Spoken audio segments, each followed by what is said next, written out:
Let's welcome to the stage Ofir Eyal, the CEO of Rakuten Viber. With years of experience at Viber, his journey has been nothing short of extraordinary. From joining as the Vice President of Product to rising to the position of COO, his dedication and expertise have been instrumental in shaping Viber's success. Prior to Viber, Ofir made significant contributions as a product manager at City Innovation Lab, where he played a vital role in developing a flagship mobile trading app for institutional customers worldwide. Throughout his career, Ofir has focused on product management, user experience, customer success, content and localization. As the CEO of Rakuten Viber, Ofir continues to drive innovation, exploring new products, services, markets, and business opportunities. His visionary approach has positioned his company as a major player in the global messaging market. Welcome. Thank you. Thank you, everybody. So, my name is Ofir Eyal. I am the CEO of Rakuten Viber. And as the CEO of one of the world's largest communication apps, I'm going to share my view on how AI is impacting human communication. So, skip this for time. And of course, the clicker doesn't work in my presentation, Murphy's Law. Okay, so everybody is talking about AI, right? Most of the presentations here. So I'm going to talk about what I'm not going to talk about, and then the elements of communication. So this is not new. This is the topic that has been the discussions of many summits and many conversations. So I am not going to talk about whether this is a revolution versus an evolution, because it's clear to everybody in this room that we're talking about a revolution. And I'm not going to talk about why experts are claiming that it's dangerous, because there's a lot of material out there, and I'm sure you've seen it. I am going to talk about how AI changes human communication and what we can learn from the past. So looking back, I'm sure you've seen this chart similar to this, which represents how many months it took each new technology or service to reach 100 million users. And of course, at the bottom, we see ChatGPT with 2 months. At the top, we see the telephone with 75 years to reach 100 million users. And in a good place, at the bottom, is Rakuten Viber with 37 months. So we've seen these, and we see the exponential curve of adopting new technologies, which led me to think about how fast we protect ourselves with regulation when new technologies emerge. In the next slide, we can see this circle that represents the cycle of new technology to protection. So the cycle starts with the rise of new technologies. Next slide, please. The rise of new technologies are adapted quicker and quicker. Then we have the adoption of these technologies and the awareness. And after the awareness comes the public attention, and obviously the attention of lawmakers that put in place the regulation and protection for us. So the specific gap between the appearance to the action is what I would like to talk about in the next 5 minutes. So again, the gap between historic new technologies or products to protective regulation, going all the way back to cigarettes, which started in the 18th century with the Industrial Revolution. And we can see that it took roughly around 100 years to have the protective regulation you have today. Next slide, please. So believe it or not, the initial ads or initial advertising for cigarettes were actually promoted by doctors. So the marketing spiel was that if you have a sore throat, smoke a cigarette and it will help your throat. Yes, believe it or not, this is true. So it took, again, roughly 100 years since the emergence of this new product or new technology until we saw the protective regulation of the labels we have, and obviously the research leading to cancer, etc. And then another revolutionary product, cars, emerged at the early 1900s.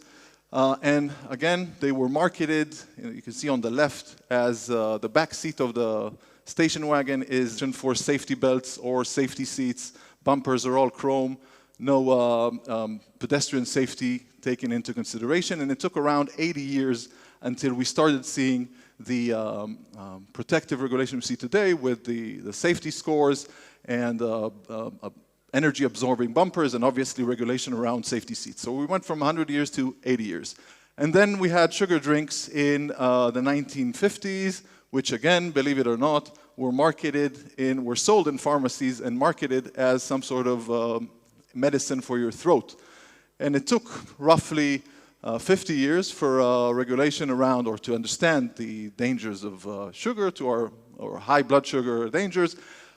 50 years, give or take, until we started seeing the ban of, or the limitation of sugar drink being sold in schools, and obviously the labeling of products that contain high sugar. And then jumping to our current era, social media emerged with the launch of Facebook in 2004, and it took roughly 14 years, knowing today what we have, all the dangers and disadvantages of social media, leading from addiction, mental health, misinformation, and polarization. And only 14 years after, in 2018, we started seeing the protective regulation like GDPR and CCPA. And if you look at this chart is talking in years, while the previous chart is talking in months.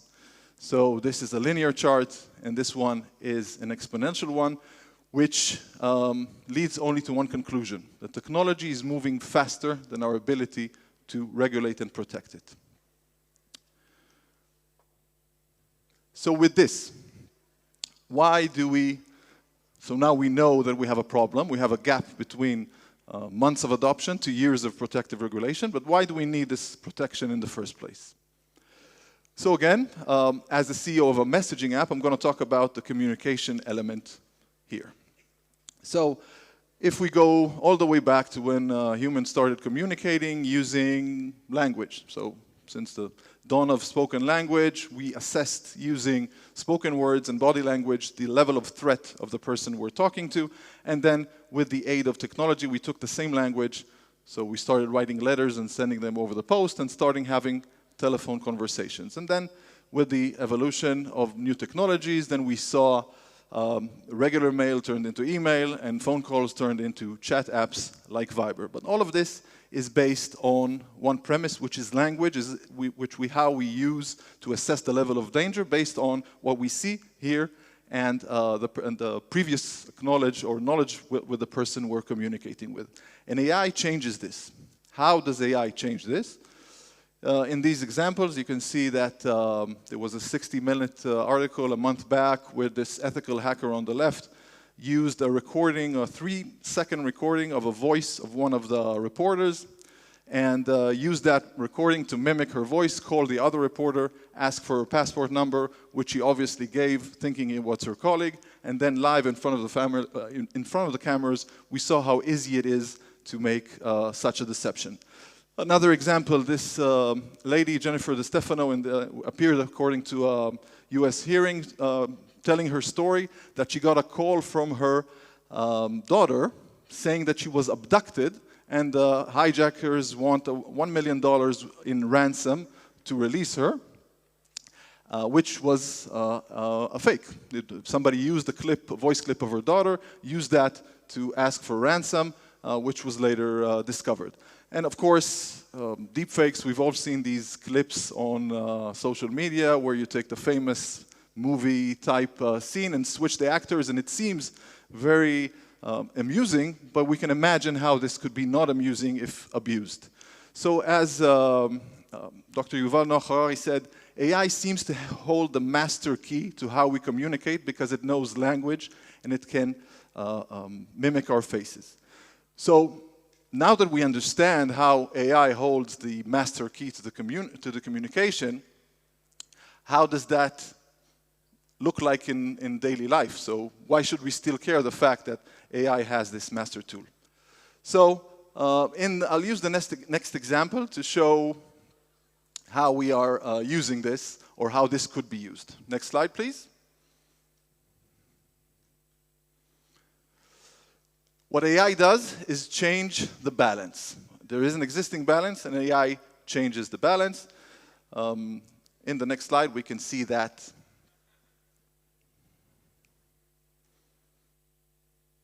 we've all seen the Hollywood movies where we were led to believe that the good used limited and unscalable technology and deploy it on the bad guys. So everybody here, we've been sold this narrative, and AI changes something very fundamental in this.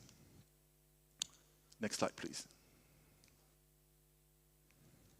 So AI uses limited and unscalable technology deployed on the bad guys, and we've all seen these movies where we have the secret agent that unveils the silicone mask that he used to mimic himself as somebody else, using these devices to change the voice, and obviously using supercomputers and super geeks to mimic and try and act like somebody else. So we've seen this limited and unscalable technology because there is obviously only, the technology is available only to governments and people of means, organizations with high amounts of funds.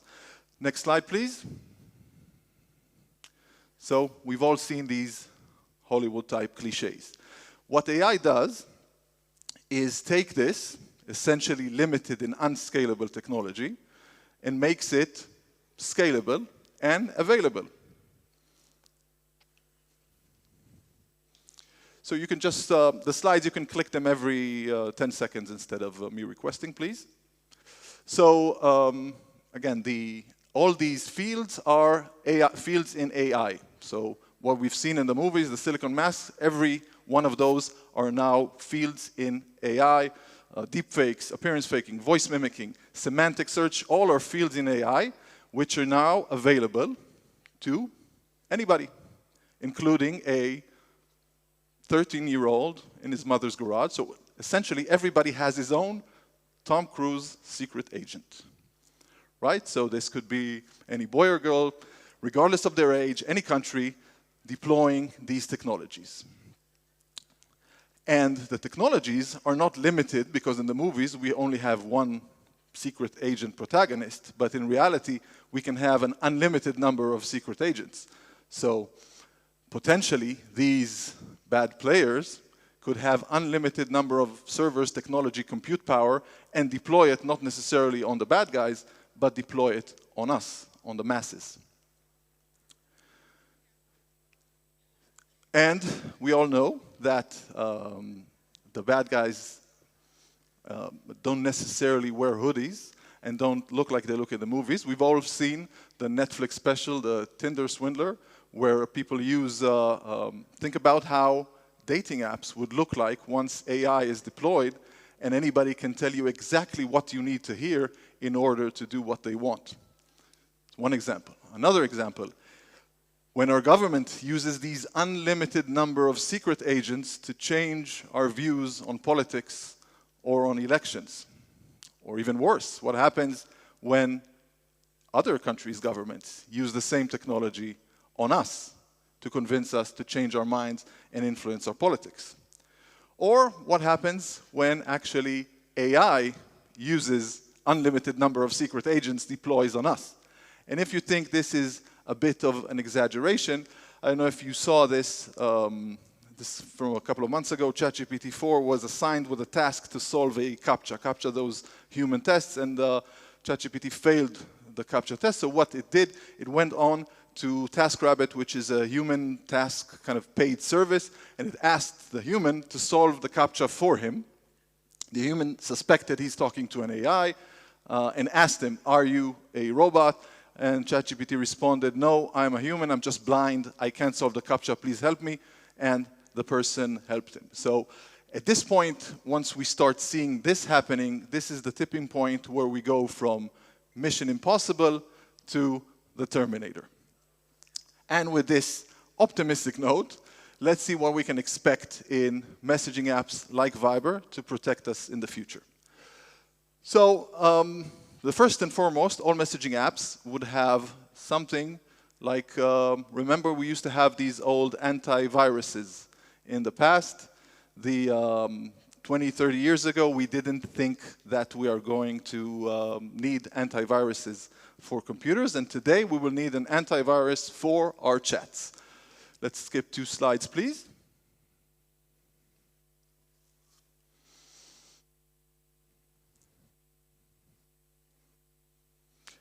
So every chat app, and I say this with responsibility, would have the ability to let you know if you're talking to an AI. This ability will look like some sort of antivirus that will tell you you're talking to an AI, you're talking to a human, and we will see this. But if we have, and we can skip to the next slide, if we have the ability to see semantics within a chat and tell you if you're talking to an AI, it's not only AI that wants the harm, right? Some people can do it as well. So you could be talking to a human, but the human could have malicious intent as well. So we're going to have the same technologies telling you that while you're talking to a human, this human has some malicious intent. Maybe he wants to get your credit card number. So we will have these AI capabilities inside chats to tell you that you are actually talking to somebody who has malicious intent, regardless of the fact that he is human. And if we already have the ability to get intent based on semantic text recognition, then we could do the same thing if you're talking to somebody you know.